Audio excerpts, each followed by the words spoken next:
దేవునికి స్తోత్రం కలుగును గాక. క్రీస్తునందు ప్రియమైన యేసుతో ఏకాంత సమయం క్వైట్ టైం కార్యక్రమ వీక్షకులందరికీ ప్రభువైన యేసుక్రీస్తు నామం పేరట విజన్ క్యూటీ ఫెలోషిప్ తరఫున ప్రత్యేక వందనాలు శుభాలు తెలియజేస్తూ నేటి ధ్యాన కార్యక్రమానికి మిమ్మల్ని ప్రేమతో ఆహ్వానిస్తున్నాను. ప్రియులారా, నేటి ధ్యానం కొరకు ఏర్పాటు చేయబడిన పరిశుద్ధ లేఖన భాగము యెహోషువ గ్రంథము 18వ అధ్యాయము 1 నుండి 28 వచనాలు. ప్రియులారా, నేను సమయానుకూలంగా మీ నిమిత్తము 1 నుండి 7 వచనాలు చదివి వినిపిస్తాను. మీరు పూర్తి లేఖన భాగం చదివి ధ్యానం చేయవలసిందిగా మరోసారి మీకు జ్ఞాపకం చేస్తూ ముందుగా వాక్యం చదివి ధ్యానంలోకి వెళదాం. ఇశ్రాయేలీయులు ఆ దేశమును స్వాధీనపరచుకున్న తర్వాత వారందరూ షిలోహునకు కూడి వచ్చి అక్కడ ప్రత్యక్షపు గుడారం వేసిరి. ఇశ్రాయేలీయులలో స్వాస్థ్యములు ఇంకా పొందని 7 గోత్రములు ఉండెను. కావున యెహోషువ ఇశ్రాయేలులతో ఇట్లనెను, మీ పితరుల దేవుడైన యెహోవా మీకు ఇచ్చిన దేశమును స్వాధీనపరచుకునకుండా మీరు ఎన్నాళ్ళు తడువు చేసేదరు? ప్రతి గోత్రము నుండి 3 మనుషులను నా యొద్దకు రప్పించిన ఎడల నేను వారిని పంపెదను. వారు లేచి దేశ సంచారము చేయుచు ఆయా స్వాస్థ్యముల చొప్పున దాని వివరములు వ్రాసి నా యొద్దకు తీసుకొని వచ్చేదరు. వారు 7 వంతులుగా దాన్ని పంచుకొందురు. యూదా వంశస్థులు దక్షిణ దిక్కున తమ సరిహద్దు లోపల నిలిచి ఉండవలను. యోసేపు పుత్రులు ఉత్తర దిక్కున తమ సరిహద్దుల లోపల నిలిచి ఉండవలను. మీరు 7 వంతులుగా దేశ వివరణను వ్రాసి నా యొద్దకు తీసుకుని రావలను. నేను ఇక్కడ మన దేవుడైన యెహోవా సన్నిధిని మీ నిమిత్తము వంతు చీట్లు వేసేదను. లేవీలకు మీ మధ్య ఏ వంతును కలగదు. యెహోవాకు యాజక ధర్మము చేయుటే వారికి స్వాస్థ్యము.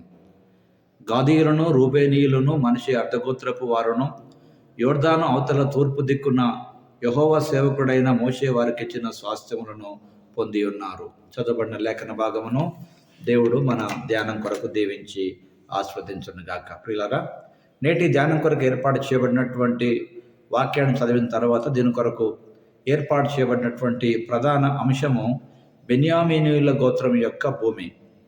బెన్యామీనీయుల గోత్రం యొక్క భూమి, the land of the tribe of Benjamin.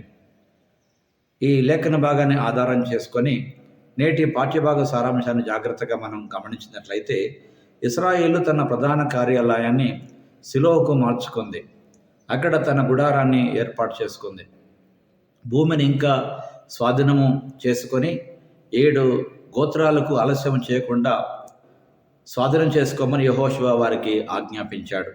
ప్రతి గోత్రము నుండి ఎన్నుకొనబడినటువంటి వ్యక్తులు మిగిలిన భూమిని గుర్తించి దానిని ఒక చిత్రపటమును గీసి దాన్ని 7 వాటాలుగా విభజించారు. ఈ మ్యాప్ ఆధారంగా ప్రత్యక్ష గుడారం ముందు చీట్లు వేయడం ద్వారా యెహోషువ 7 గోత్రాల మధ్య భూమిని విభజించాడు. బెన్యామీను గోత్రము దక్షిణ యూదా మరియు ఉత్తర ఎఫ్రాయిం మధ్య భూమిని పొందింది.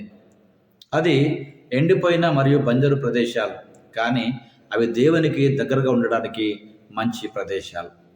ఇది పాఠ్యభాగ సారాంశం. ప్రియులారా, ఇందులో ప్రధానంగా దేవుడు మనకు నేర్పే పాఠాన్ని జాగ్రత్తగా గమనించినట్లయితే 2 నుండి 3 వచనాల ఆధారంగా దేవుని సమయం కొరకు ఎదురు చూచుట మనకు విశ్వాసం ఉన్నది అనే ఒక విషయాన్ని మనకు సూచిస్తుంది. అయితే దేవుడు ఆజ్ఞాపించిన దానిని చేయడానికి వెనకడగడము వేయడం అనేటువంటిది ఒక సోమరితనాన్ని సూచిస్తుంది. ప్రియులారా, మీరు ఏదైనా చేయాలని మీకు తెలిసినప్పుడు మీరు ఎప్పుడైనా వాయిదా వేస్తున్నారా? ఎంతకాలం వాయిదా వేస్తారు? ఇది మీ సోమరితనాన్ని వదిలించుకోవడం అనేటువంటి ఆలోచన మనకు జ్ఞాపకం చేస్తుంది. నేటి ధ్యాన భాగంలో పాల్గొంటున్న ప్రియ సహోదరి సహోదరుడా, ఆనాటి ఆ ప్రజలు దేవుడిచ్చినటువంటి భూమిని స్వాధీనపరచుకోవడానికి చాలా ఆలస్యం చేసిన కారణం చేత యెహోషువ వారిని మరొకసారి జ్ఞాపకం చేయాల్సి వచ్చింది. ప్రియులారా, కనుక సోమరితనం వలన వారు వెనుకంజ వేయడం చూసి యెహోషువ వారిని ప్రశ్నించాడు, ఎంతకాలం మీరు ఇంకా తడువు చేస్తారు? ప్రియులారా, దేవుని కార్యము మన ఎదుట ఉంచబడి ఉండగా తడువు చేయక తక్షణమే చేయుట మనకెంతో ఆశీర్వాదం. ప్రియులారా, కనుక ఇక్కడ పనులు చేయడానికి వీటిని మనం సవాలుగా స్వీకరించవలసినటువంటి వారమై ఉన్నాం. 11 నుండి 28 వచనాల ఆధారంగా పరిస్థితులు మరియు పర్యావరణంతో సంబంధం లేకుండా దేవుని దగ్గర ఉండడమే నిజమైన ఆశీర్వాదం.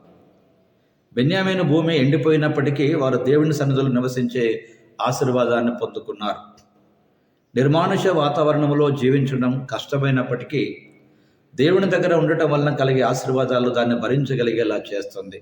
కనుక నేటి పాఠ్యభాగంలో నుండి మన జీవితానికి అన్వయింపుగా దేవునితో ఉంటే మనం ఉండే ప్రదేశము, భూమి, పరిస్థితులు కష్టతరంగా, ఇబ్బందికరంగా ఉన్నప్పటికీ ప్రియులారా, దేవుడు మనతో ఉన్నాడు కనుక ఆయన మనకు వాటిని సరిచేసి చక్కదిద్ది మనకు అనుకూలంగా మార్చేటువంటి దేవుడు అయి ఉన్నాడు.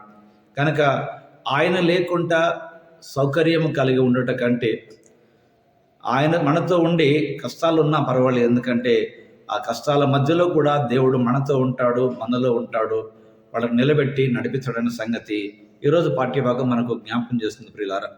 కాబట్టి ఈ రోజున ప్రభు మనతో మాట్లాడుతూ ఉండగా ఈ ప్రభు మాట్లాడినటువంటి మాట ప్రియులారా మన జీవితాన్ని ఒకసారి అంకితం చేసుకుంటూ దేవునితో ఉండట మనకెంతో ఆశీర్వాదం.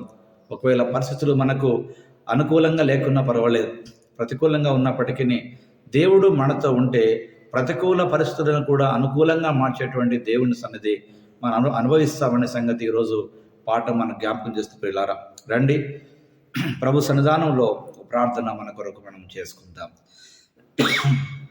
ప్రార్థన. ప్రియమైన దేవ, ప్రతిరోజు అన్ని పరిస్థితులలో మరియు చెడు పరిస్థితులను కూడా నిందించకుండా విశ్వాసం యొక్క ఫలాలను భరించడానికి మాకు సహాయం చేయండి అయ్యా. మరి మేము ఉండేటువంటి పరిస్థితులు మాకు కష్టసాధ్యంగా ఉన్నప్పటికీ మీరు మాతో ఉంటే వాటిని చక్కదిద్దే దేవుడు అని జ్ఞాపకం చేసుకుంటూ మీ సన్నిధి మాకెంతో ప్రాముఖ్యమని ఎంచి క్రీస్తు పేరట ప్రార్థిస్తున్నాం పరమ తండ్రి. Amen, amen. ప్రియులారా, ప్రభువారు అనుదినం తన వాక్యం ద్వారా మనతో మాట్లాడుతూ అనేక పాఠాలు మనకు నేర్పిస్తూ ఉండగా దేవుడు లేని సుఖ సౌకర్యము కంటే దేవుణ్ణి కలిగి కష్టము, బాధ అనుభవించుట అది ఎంతో ఆశీర్వాదమైన సంగతి జ్ఞాపకం చేసుకుంటూ దేవుని సమయం కొరకు వేచి ఉండుట గొప్ప ఆశీర్వాదాలు అందుకోవడానికి అవి సహాయం చేస్తాయని ఈరోజు పాఠం మనకు జ్ఞాపకం చేస్తుంది ప్రియులారా. ఆ విధంగా దైవ కార్యం మన జీవితంలో జరగాలని ఆశిస్తూ నేటి పాఠ్యభాగం ద్వారా ప్రియులారా మీరు పొందినటువంటి అనుభవాలు, అనుభూతులు అనేకులతో పంచుకోండి, వారి విశ్వాసాన్ని కూడా బలపరచండి. అలాగే ప్రియులారా, నిజముగా యేసుతో ఏకాంత సమయము అనే ఈ ఆధ్యాత్మిక ధ్యాన కార్యక్రమాలు, క్వైట్ టైం మీకు నిజంగా మేలుకరంగా ఉన్నట్లయితే ప్రియులారా మాతో కూడా మీ అనుభవాలు పంచుకోండి. మేము సంతోషిస్తాం, ప్రభువును స్తుతిస్తాం. అనేకులకు ఆధ్యాత్మిక జీవితాన్ని బలపరచగలిగేటువంటి కార్యక్రమాన్ని పరిచయం చేయాల్సిందిగా మరోసారి మీకు ప్రభు పేరిట మనవి చేస్తున్నాం. ఆ విధంగా చేయుటకు దైవ కృప మనకు తోడై ఉండి తన నామ ఘనత కొరకు, ఆయన రాజ్య వ్యాప్తి కొరకు మనందరినీ నిలబెట్టి నడిపించి వాడుకొనుగాక. Thank you. God bless you all.